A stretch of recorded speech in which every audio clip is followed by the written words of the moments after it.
तो आइए दोस्तों, आज की क्लास में आपका मोस्ट वेलकम। देखिए, आज हम आपको बतलाते हैं गुणनखंडों की संख्याएं कैसे प्राप्त करें। तो हम एक कॉन्सेप्ट समझ लेते हैं। सबसे पहले हम निकाल लेते हैं 24 के गुणनखंड, जैसे कि आप जानते हैं बेसिक विधि से। 24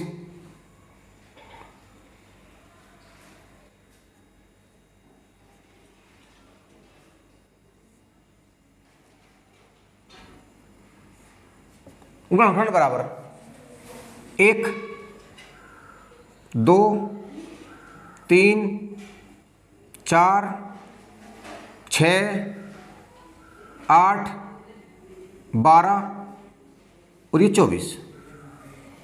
यानी गुणनखंड वो कहलाते हैं जो संख्याएं दी हुई संख्या को काट देती हैं। जैसे 24 के हमें गुणनखंड निकालने हैं, तो 24 को जो संख्याएं काट दें वो 24 के गुणनखंड हैं, वो 24 के फैक्टर हैं। तो 24 को 1 काट देगा, 2, 3, 4, 6, 8, 12 और 24 काटेगा। इससे अलावा जो बीच में संख्या रह गई, जैसे 5 रह गया, 7 रह गया, 9 रह गया, ये नहीं काटेगा ना। जिन संख्याओं से 24 कट जाएगा वो सारी संख्याएं जो हैं वो 24 के गुणनखंड यानी फैक्टर कहलाएंगी। अब हम इनसे जो है 3 सवाल पैदा कर सकते हैं।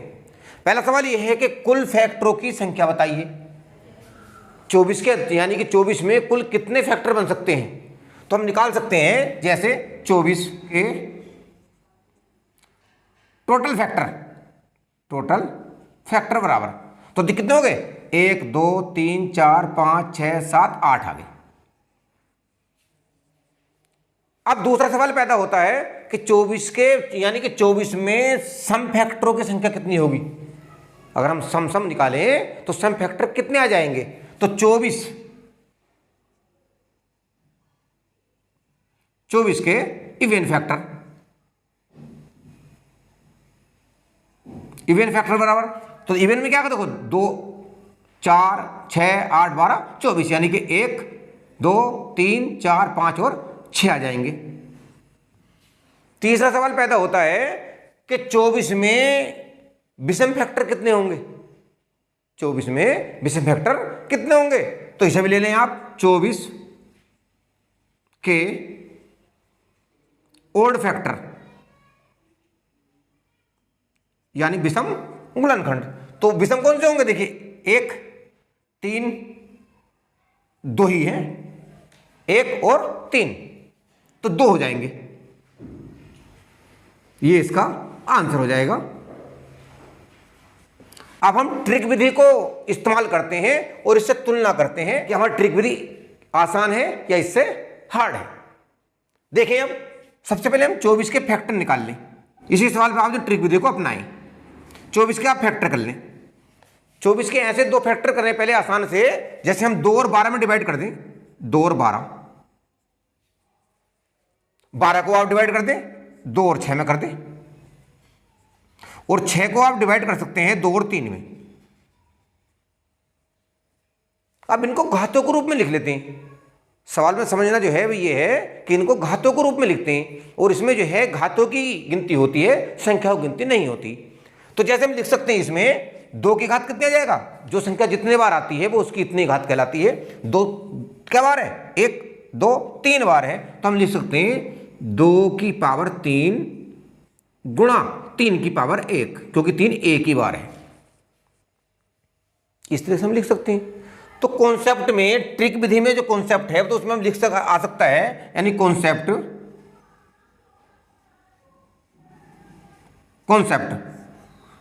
नंबर 1 हम लेंगे टोटल फैक्टर। तो टोटल फैक्टर में आप याद रखें कि जो घातें आती हैं उन घातों में 1 बढ़ा करके आपस में गुणा कर देते हैं, तो आपको टोटल फैक्टर प्राप्त हो जाते हैं। क्या बतलाया कि जो घातें आती हैं घातों में 1 बढ़ाते हैं। जैसे 2 की घात 3 है, तो हम क्या करेंगे,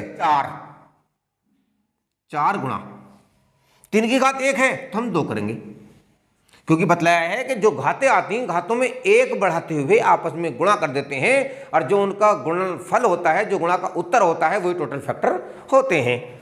तो 4 2 आया तो 4 दूनी 8 प्राप्त हो गया, ये टोटल फैक्टर हो गए। हम इसी से जो है, इस कॉन्सेप्ट से जो है हम इवन फैक्टर ले लें, सम गुणनखंड ले लें, तो हम इवन फैक्टर में क्या करना, नंबर 2 इवन फैक्टर।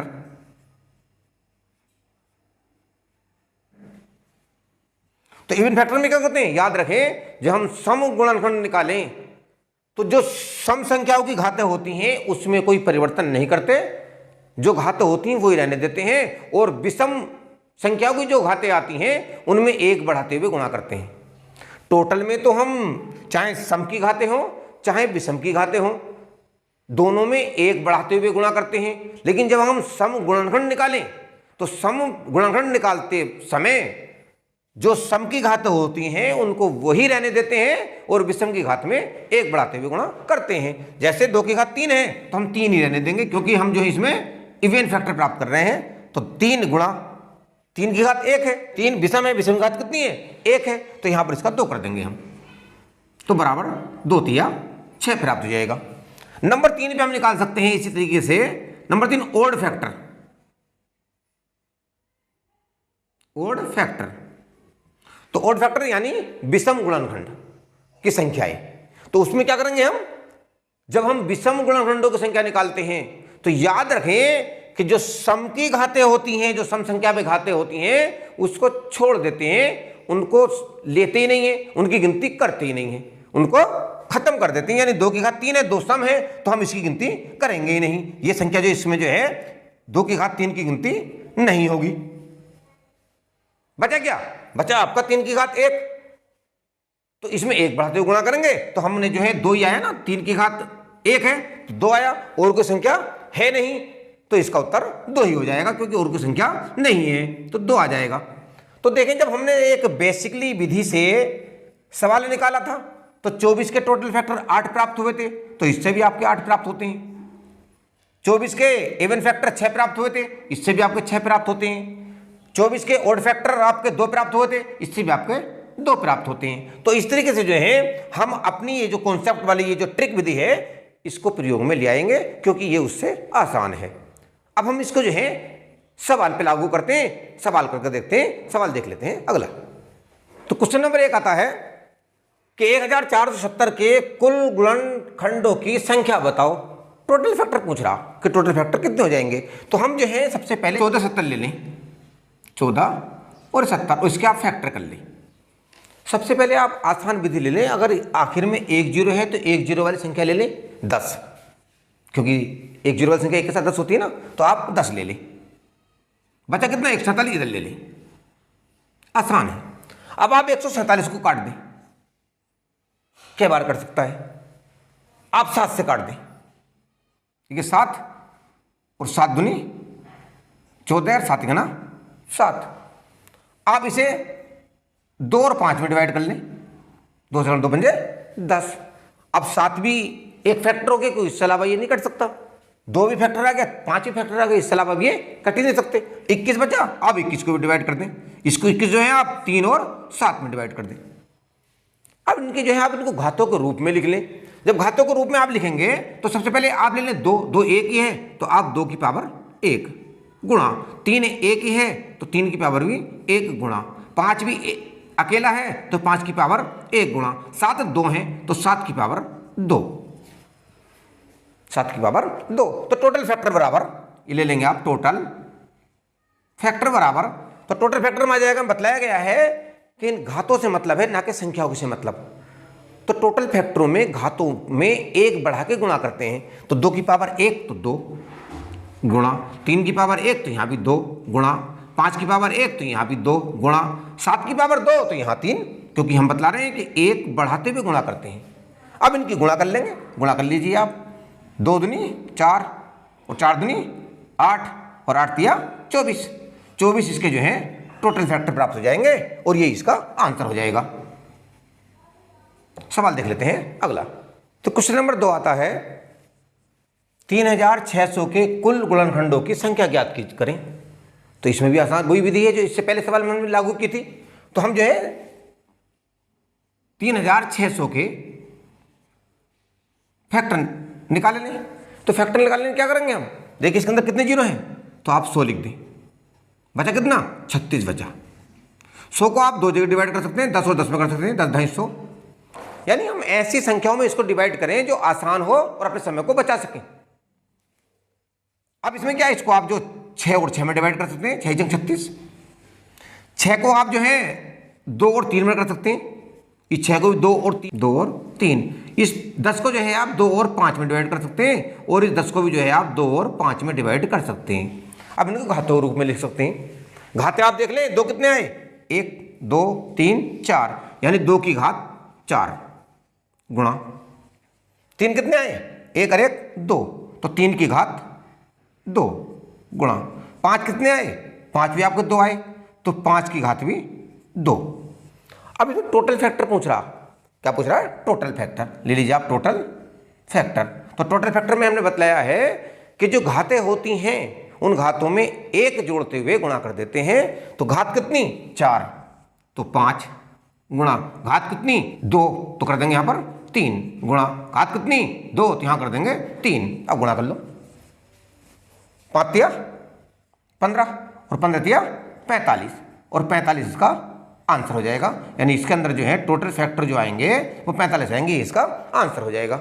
सवाल देख लेते हैं अगला। तो सवाल देख लेते हैं क्वेश्चन नंबर 3। क्वेश्चन नंबर 3 में दिया है कि 10,500 के सम गुणनखंडों की संख्या प्राप्त करो। इसमें सम गुणनखंड पूछ रहा है, तो सबसे पहले हम इसका फैक्टर निकाल लेते हैं। 10,500 फैक्टर आप ले लें 105, इधर लिख दें, इधर आप 100 लिख दें। जैसे कि पहले बतलाया है कि इसके अंदर कितने हैं, 2 जीरो है, तो 2 जीरो वाली संख्या 1 के साथ में जो है 100 होती है, तो 100 इधर कर दें, 105 को इधर कर दें। अब इसको काट सकते हैं आप, इसको 5 और आप 21 में काट सकते हैं, 21 पंजे 105 होते हैं, और 100 को आप 10 और 10 में डिवाइड कर सकते हैं, 10 और 10, आसान एकदम से। 5 का फैक्टर बन नहीं सकता, तो 5 छोड़ेंगे, अब हम 21 ले लेंगे। 21 को जो है आप 3 और 7 में कर सकते हैं, और 10 को 2 और 5 में कर सकते हैं डिवाइड, और इस वाले 10 को भी जो है 2 और 5 में डिवाइड कर सकते हैं, जैसे आप पहले से करते चले आ रहे हैं। अब इसमें जो है हम इसको जो है काय में घातों के रूप में लिख लें। तो सबसे पहले 2 ले लें, 2 की कितनी घातें हैं, 2 की घातें आपकी 2 गुणा 2 बार है। 3 कितने बार है, 3 आपका 1 ही बार है, तो 3 की घात आपकी 1 गुणा 5 कितने बार है, 1 ही आया, 1 ही आया, 1 3 बार आया, तो 5 की पावर 3 लिख सकते हैं, गुणा 7 कितने बार है, 7 1 ही बार है, तो 7 की पावर 1 लिख सकते हैं।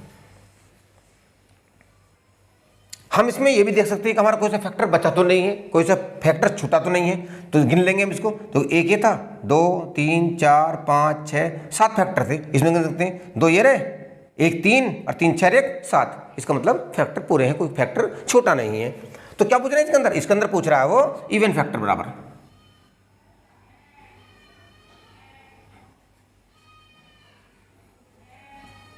इवन फैक्टर, तो इवन फैक्टर में क्या आएगा, इवन फैक्टर में बतलाया गया है जो सम की घातें होती हैं उसमें कोई परिवर्तन नहीं करते, और जो विषम की घातें होती हैं उसमें 1 जोड़ते हुए ही गुणा करते हैं। तो देखिए सम आपका 2 है, तो 2 की घात 2 है, तो इसको 2 ही रहने देंगे, गुणा यहां पर 3 है, 3 की पावर 1 है, तो यहां 2 कर देंगे। 5 की पावर 3 है, तो यहां 4 कर देंगे। 7 की पावर 1 है, तो यहां 2 कर देंगे, और इनके आपस में गुणा कर लेंगे। जैसे 2 दूनी 4, 4 चौक 16, और 16 दूनी 32, 32 इसका आंसर हो जाएगा। यानी 10,500 के अगर हम सम गुणनखंडों की संख्या निकालें तो आपको 32 प्राप्त होगी, ये इसका आंसर है। सवाल देख लेते हैं अगला। तो देख लेते हैं क्वेश्चन नंबर 4। क्वेश्चन नंबर 4 में दिया है 7,200 के विषम गुणनखंडों की संख्या ज्ञात करो। इसमें विषम पूछ रहा है, तो हम विषम निकाल लेंगे। तो विषम में क्या है, उसी विधि से आप विषम प्राप्त करेंगे। सबसे पहले आप फैक्टर निकालेंगे। ए इल्म तुझसे बढ़कर कोई नहीं खजाना, जारी है तेरे दम से दुनिया का कारखाना। तो आइए हम देखते हैं इल्म की बाहर, और इल्म का प्रयोग करते हैं। तो हम देखते हैं 7200 के हम फैक्टर निकालते हैं। तो उसी विधि से आप फैक्टर निकालेंगे। इसमें कितने जीरो लास्ट में आ रहे हैं, 2 आ रहे हैं ना, तो हम जो है 100 अलग कर देंगे, 1 के साथ 2 जीरो। इधर बचा 72। हम 72 100 में क्यों डिवाइड करते हैं, क्योंकि 100 के गुणनखंड निकालने आसान हो जाते हैं, तो इसलिए हम इसे पहले 100 में डिवाइड कर देते हैं। अब 72 ले लें, तो 72 के आप 8 नंबर 72 ले लें, 8 गुणा 9 ले लें, 8 और यहाँ 9 ले लें, 8 नंबर 72, आसान है।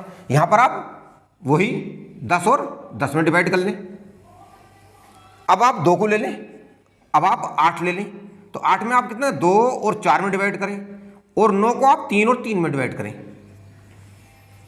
अब 4 बचा, क्योंकि 2 तो ऐसा फैक्टर है जिसको फैक्टर नहीं हो सकते। अब 4 है, 4 में अब 2 और 2 में डिवाइड कर लें।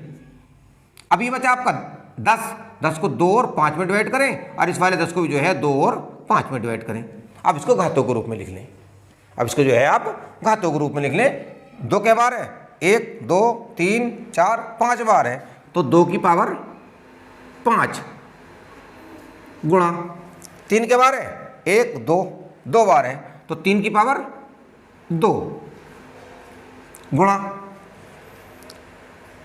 5 के बार है, 5 2 बार है, तो 5 की पावर 2। देख लेते मिलान कर करके कि कुल मिलाकर फैक्टर कितने हैं। 1 2 3 4 5 6 7 8 9 फैक्टर हैं। अब देखो इसमें 9 आ रहे नहीं आ रहे, क्या गिन के देख लें कोई फैक्टर छूटा तो नहीं है। तो 5 और 2 7 और 2 9 सही है। अब पूछ रहा है इसके अंदर विषम गुणनखंडों की संख्या, यानी ओड फैक्टर। तो हम लिख सकते हैं odd factor total odd factor. तो टोटल फैक्टर क्या करते हैं हम, यानी कि जब हम विषम गुणनखंड निकालेंगे तो उसमें हमारा कॉन्सेप्ट क्या काम करता है कि जो घातें सम की होती हैं उसको छोड़ देते हैं, उसकी गिनती नहीं करते, और जो घातें विषम की होती हैं उनमें वही जो तरीका पहले से चला रहा है, एक जोड़ते हुए गुणा कर लेते हैं। तो देखा हमने 2 की पावर 5 है, लेकिन 2 क्या है, सम है, तो इसको हम गिनती में लाएंगे ही नहीं, यानी 2 की पावर 5 को छोड़ देंगे, इसको हम जो है छोड़ देते हैं। अब देख ले 3 की पावर 2 है, तो हम 3 कर लेंगे गुणा 5 की पावर 2 है, इसको भी 3 कर लेंगे, बराबर इन दोनों की गुणा कर लेंगे, 3 तिया 9, तो 9 जो है वो इसका आंसर प्राप्त हो जाएगा। या अगर हम 7200 के विषम गुणनखंडों की संख्या प्राप्त करें तो आपको 9 प्राप्त होगी। ये इसका आंसर हो जाएगा। सवाल देख लेते हैं अगला। क्वेश्चन नंबर 5 आता है।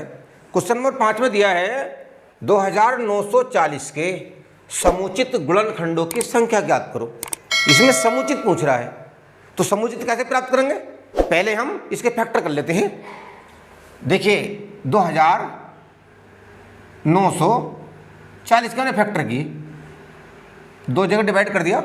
हम जो है इसको 294 और 10 में डिवाइड कर दी। अब 294 काय में काटें, 294 को यदि हम 7 से डिवाइड करें तो 7 चौक 28 या 14, 7 दूनी 14। 10 को हम जैसे पहले से करते ले आ रहे हैं 2 और 5 में डिवाइड कर देंगे। अब 7 भी ऐसा फैक्टर है जिसके फैक्टर नहीं हो सकते, 2 भी ऐसा ही है और 5 भी ऐसा ही है। अब 42 है, 42 को काट लें, 42 को आप जो 7 और 6 में डिवाइड कर दें, 7 छंग 42। अब 6 को जो है आप 2 और 3 में डिवाइड कर दें।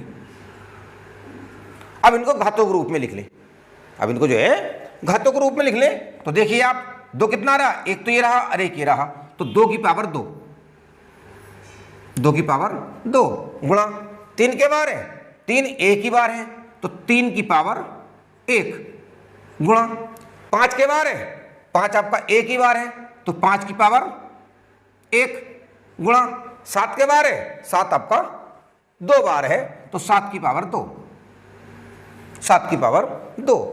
अब टोटल फैक्टर बराबर टोटल फैक्टर बराबर।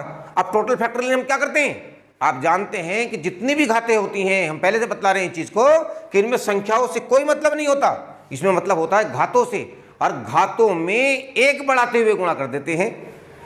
2 की पावर 2 है तो 3 गुणा 3 की पावर 1 है तो 2 कर दो, गुणा 5 की पावर 1 है तो 2 कर दो, गुणा 7 की पावर 2 है तो आप 3 कर दो, इनकी गुणा कर लो, टोटल फैक्टर आपको प्राप्त हो जाएंगे। 3 दूनी 6, 6 दूनी 12 और 12 तिया 36, 12 तिया 36 आपका टोटल फैक्टर हो गए। अब यहां से बाद में अगली प्रक्रिया शुरू होती है कि हम समुचित गुणनखंडों की संख्या कैसे प्राप्त करें। तो इसके लिए आप एक बात समझ लें, सपोज करें उदाहरण के तौर पर ये एग्जाम्पल है। तो एग्जाम्पल तौर पे क्या है, एग्जाम्पल तौर पे देखें आप, हम जो है 12 के गुणनखंड निकाल लें, 12 के फैक्टर प्राप्त कर लें। 12 के गुणनखंड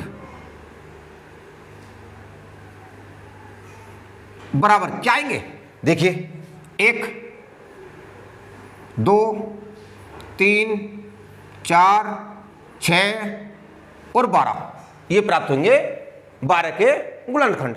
1 2 3 4 6 और 12। तो इनमें यदि हम इन दो फैक्टरों की गिनती ना करें, पहले वाले की और लास्ट वाले की, यानी जो स्वयं संख्या होती है इनकी, दो फैक्टरों की गिनती ना करें, तो बाकी जो फैक्टर होते हैं वो समुचित फैक्टर कहलाते हैं।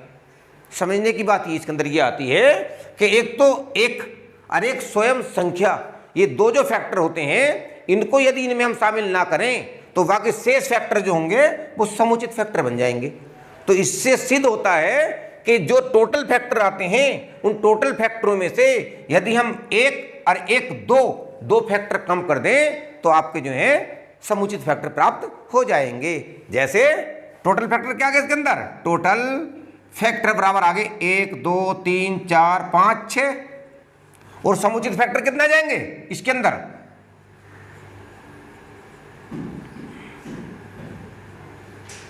समुचित फैक्टर बराबर आ जाएंगे 6 माइनस 2, यानी एक पहले वाले को और एक जो स्वयं संख्या है उसको कम कर दे तो बराबर कितना आ जाएगा, 4 आ जाएगा।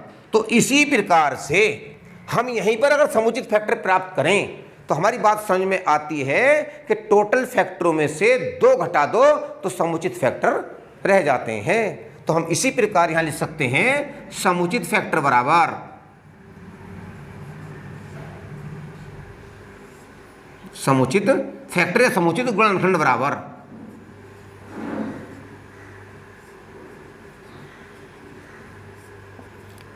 समुचित गुणनखंड बराबर 36 माइनस 2 बराबर 34।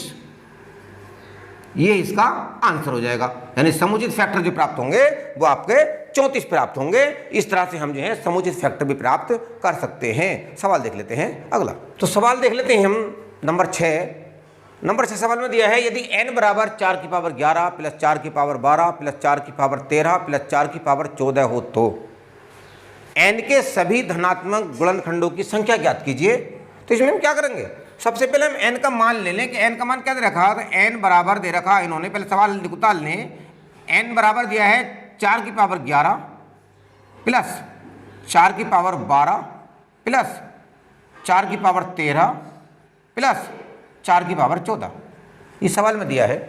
इस सवाल को सोल्व करने के लिए, इसको हल करने के लिए यदि हम इसमें 4 की पावर 11 कॉमन ले लें तो क्या बचेगा, यहाँ पर 4 की पावर 11 क्या ना, 4 की पावर 11 एक बार आ गया, प्लस यहाँ 4 की पावर कितनी है 12 है, और यह कितनी है 11 है, तो यहाँ पर 4 की पावर 1 रह जाएगा, प्लस यहाँ 4 की पावर 13 है, 4 की पावर 11 है, 13 में से 11 कम कर देंगे तो यहाँ पर 4 की पावर 2 रह जाएगा, 4 की पावर 2, प्लस यहाँ 4 की पावर 14 है और 11 कॉमन है तो यहाँ पर 4 की पावर 3 जो है रह जाएगा। अब आगे कैसे करें, आगे को यदि हम मान लीजिए 2 के फैक्टर कर दें, देखिए 2 की घात 2 लिख दें, 4 का मान हो जाएगा, और पूरे की पावर 11 है ही, इसको खोल दें, एक है ना, तो एक तो एक आ जाएगा, प्लस 4 की पावर 1 है, यानी 4 की 1 से गुणा है ना, तो 4 प्लस 4 की पावर 2 है, जिसमें 2 पावर, इसका मतलब क्या होता है, इसका मतलब है कि 4 गुणा 4, जिस संख्या पे घातें होती हैं वो संख्या उतनी ही बार गुणा में होती है, आप जानते हैं। तो यहां पर कितनी घात है, 2 घात है, तो 4 गुणा 4 यानी 4 चौक 16,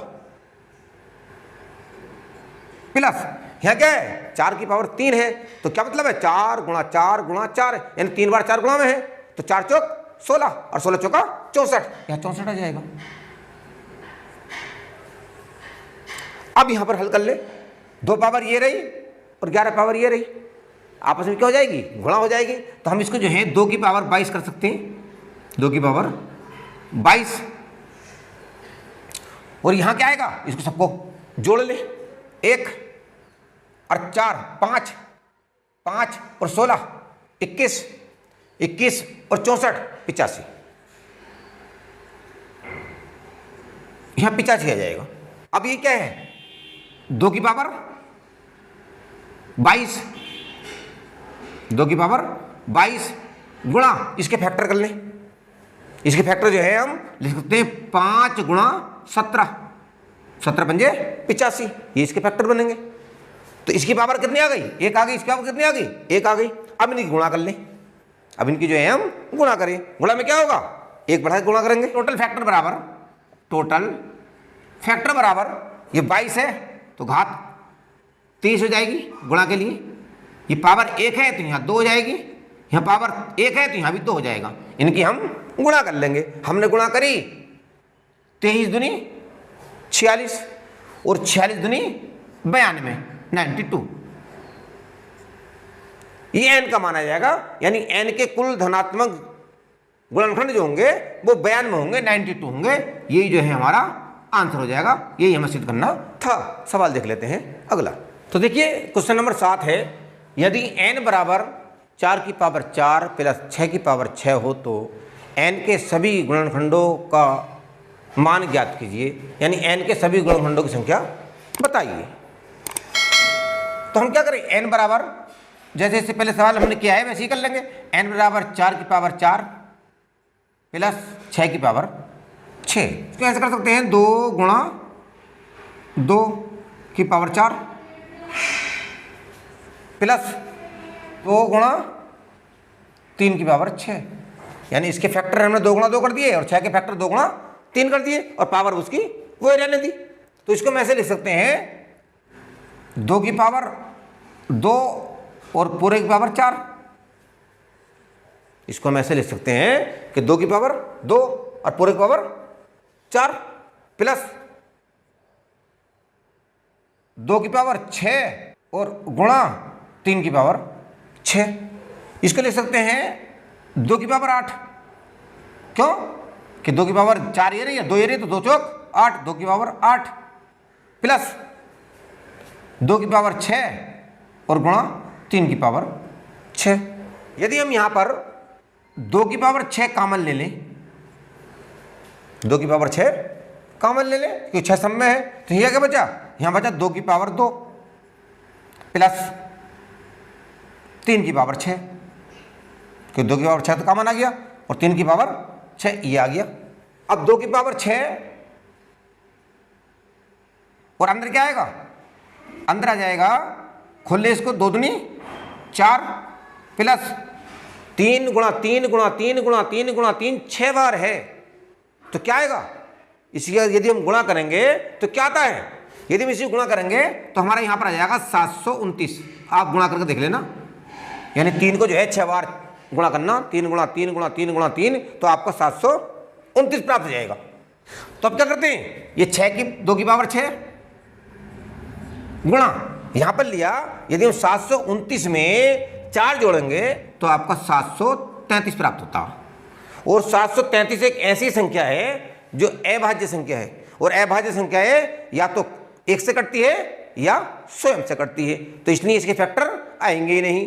तो 733 की जो घात बनेगी वो 1 बनेगी, और 2 की घात कितनी है, 6 है। और टोटल फैक्टर निकालने के लिए बताया गया है कि संख्याओं से कोई लेना देना नहीं है, संख्याओं से कोई मतलब नहीं है, बल्कि मतलब है उनकी घातों से। तो 2 की पावर यानी टोटल फैक्टर बराबर 2 की पावर 6 है, तो यहां पर आ जाएगा 7 गुणा 733 की पावर 1 है, तो यहां आ जाएगा 2 बराबर 7 की और 2 की गुणा हम करेंगे तो 7 दूनी 14, ये आपका 14 आ जाएगा। तो 14 जो है इसके टोटल फैक्टर प्राप्त हो जाएंगे। n के जो टोटल फैक्टर होंगे, n एक संख्या है तो इसके जो टोटल फैक्टर आएंगे वो आपके 14 आ जाएंगे, यही आपका आंसर हो जाएगा। तो उम्मीद है आप बहुत अच्छे से अपनी स्टडी कर रहे होंगे, हमारी दुआएं आपके साथ हैं। यदि हमारी वीडियो आपको पसंद आई हो तो आप दोस्तों में शेयर करें और हमारे चैनल को भी सब्सक्राइब जरूर करें। अच्छा, थैंक यू सो मच। अब मिलते हैं अगली वीडियो में।